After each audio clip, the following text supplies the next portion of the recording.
आइए students continue करते हैं हमारी क्लास को। जो लास्ट क्लास हमने की थी वहाँ पे हमने किया था लॉज ऑफ वेरिएबल प्रोपोर्शन, मतलब जो आपके फैक्टर्स ऑफ प्रोडक्शन हैं उनकी रेशो में चेंज आएगा तो कैसे उनके प्रोडक्शन में चेंज आएगा। हमने laws of return to a scale किया था हमारा लास्ट टॉपिक कि मतलब आपका एक ही factor of production that is labour, अगर आप लेबर को चेंज करेंगे तो क्या चेंज आपको प्रोडक्शन पे देखने को मिलेगा।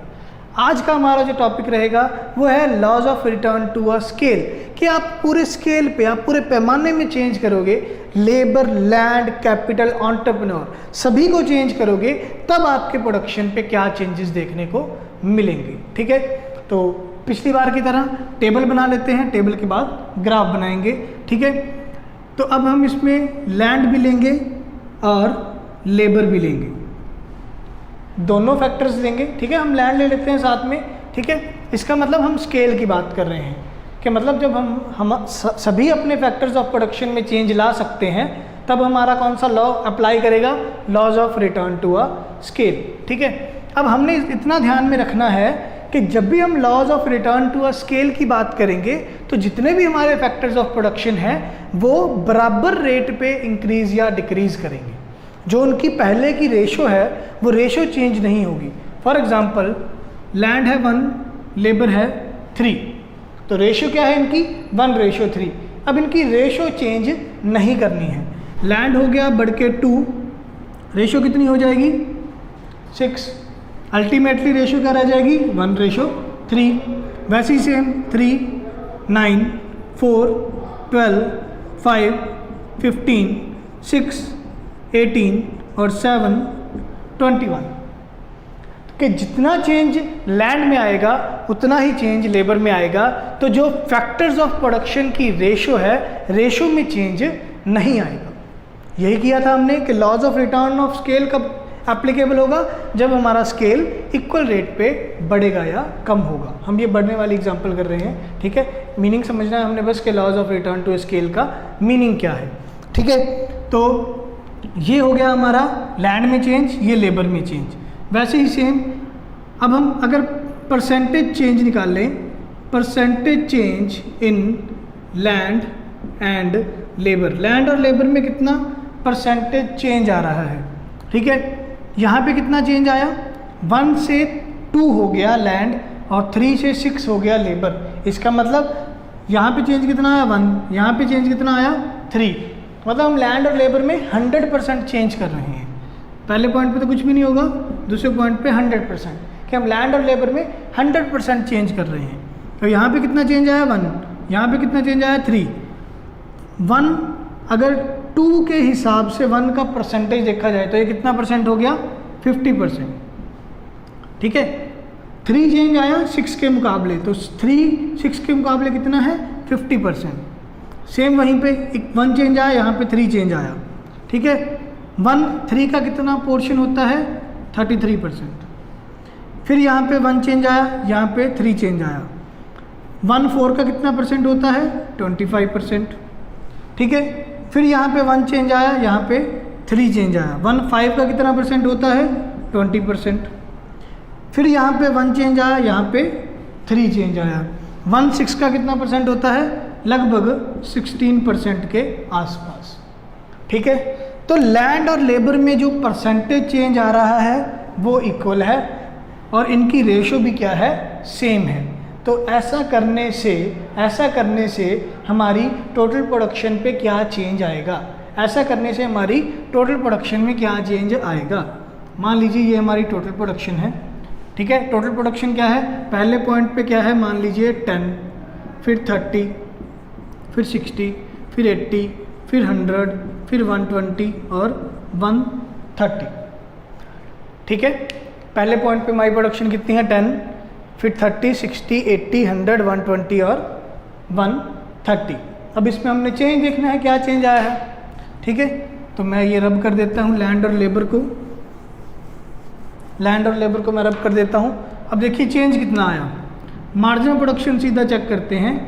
पहले पॉइंट पे तो मार्जिन प्रोडक्शन 10 की 10, दूसरे पॉइंट पे कितना चेंज आया 30 - 10 20, 60 - 30 30, 80 - 60 20, 100 माइनस 80 20, 120 माइनस 100 20, 130 माइनस 120 10। तो हमें कितना चेंज देखने को मिला कि अगर आपका 1 यूनिट ऑफ लैंड और 3 यूनिट्स ऑफ लेबर लगा रखा था तो आपको प्रोडक्शन कितनी आ रही थी 10। जब आपने 1 यूनिट ऑफ लैंड बढ़ा दिया और 3 यूनिट्स ऑफ लेबर बढ़ा दिए तो आपकी टोटल प्रोडक्शन कितनी हो गई, एक्स्ट्रा कितनी प्रोडक्शन मिली 20। फिर आपने 1 और यूनिट लैंड का बढ़ा दिया, 1 और 3 और यूनिट लेबर के बढ़ा दिए तो आपको और इंक्रीज्ड प्रोडक्शन मिली। तो प्रोडक्शन में कितना चेंज आया 30 का। ऐसे ही जब आप चेंज करते रहे लैंड और लेबर में तो इतना इतना आपकी टोटल प्रोडक्शन में चेंज आता रहा और टोटल प्रोडक्शन आपकी ऐसे चेंज होती जाएगी। ये टोटल प्रोडक्शन का चेंज है जिसको हम मार्जिनल प्रोडक्शन कहेंगे। अब हम क्या चेक करेंगे, percentage change in total production. अब हम टोटल प्रोडक्शन का चेंज चेक करेंगे कि टोटल प्रोडक्शन में कितना चेंज आया। फर्स्ट पॉइंट पे तो कुछ भी नहीं, दूसरे पॉइंट पे कितना चेंज आया 20, दूसरे पॉइंट पे कितना चेंज आया है 20 का, ठीक है। सॉरी, हम यहाँ पे मार्जिनल प्रोडक्शन का चेंज चेक करेंगे, मार्जिनल प्रोडक्शन का चेंज चेक करेंगे। तो इन दोनों में कितना डिफरेंस आया 10 का।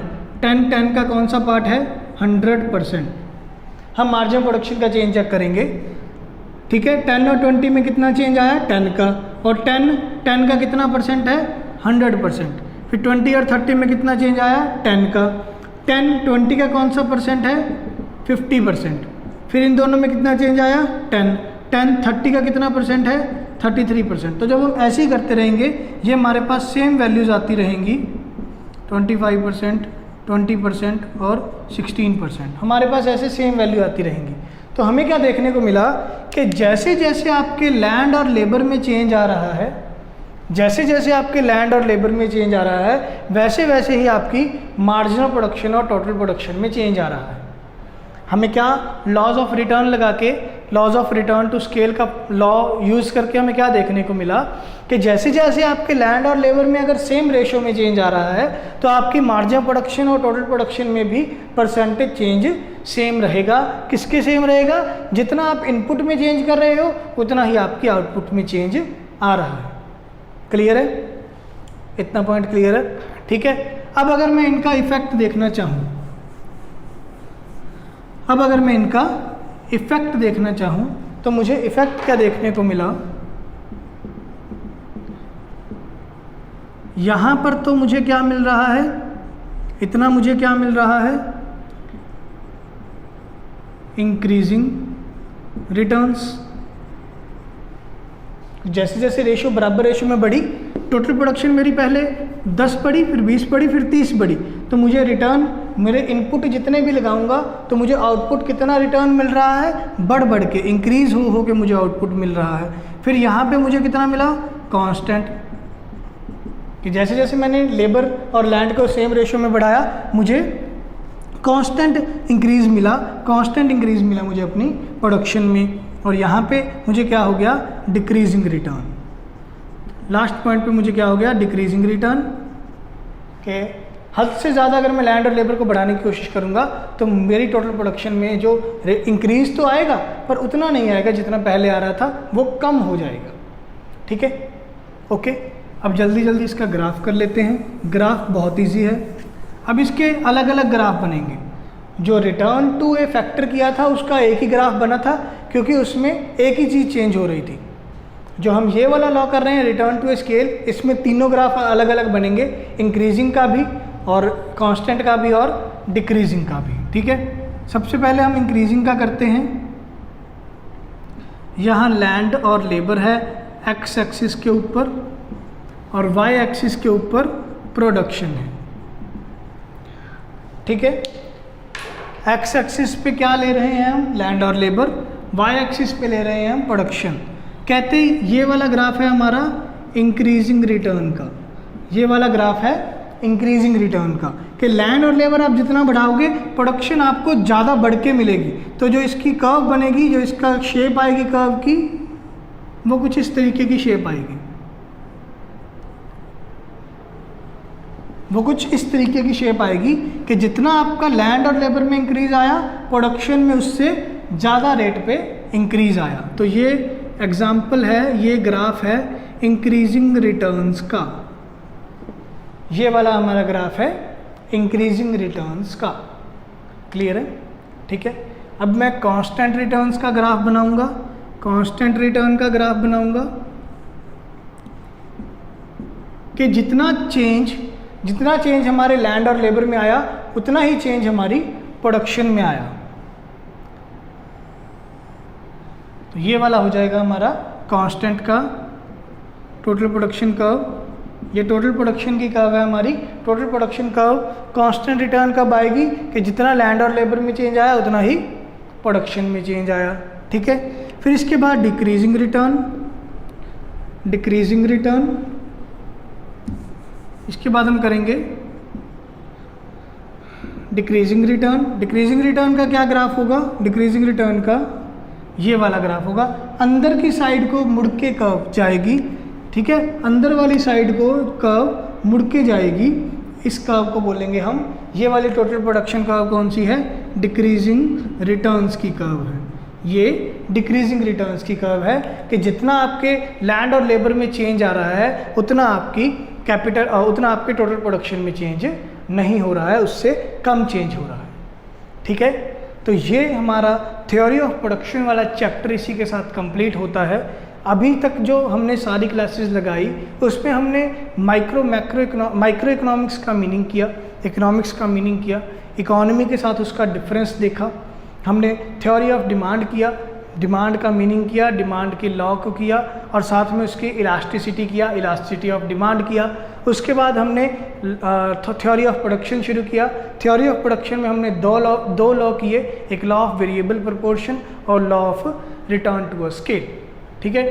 तो इसी के साथ आज का लेक्चर ओवर करते हैं। नेक्स्ट क्लास में हम और अगर एक स्टेप आगे जाएंगे। अब हम मतलब ये कह सकते हैं कि हमने प्रोडक्शन कर ली, प्रोडक्शन के लॉज को पढ़ के हमने प्रोडक्शन कर ली, डिमांड के बारे में पता चल गया, प्रोडक्शन के बारे में पता चल गया। अब इसके बाद हम कॉस्ट चेक करेंगे। नेक्स्ट जो हमारी क्लास होगी वो कॉस्ट के ऊपर होगी कि प्रोडक्शन हो गई, अब हमने कॉस्ट चेक करनी है, लागत चेक करनी है कि किसी चीज़ को बनाने के ऊपर कितनी लागत आई है। ठीक है। साथ साथ में मैं आपसे जानना चाहूँगा कि आप ग्रुप में हमें कमेंट कर सकते हैं या हमें फीडबैक दे सकते हैं कि आपको क्लास में क्या अच्छा लग रहा है, या आप सजेशन देना चाहते हैं कि क्लास को और कैसे बेहतर बनाया जा सकता है, तो वो आप सजेशन भी दे सकते हैं। ठीक है। इसी के साथ मैं अलविदा लेता हूँ, नेक्स्ट क्लास में मिलेंगे। तब तक हेल्दी रहिए, हैप्पी रहिए। Good bye, take care.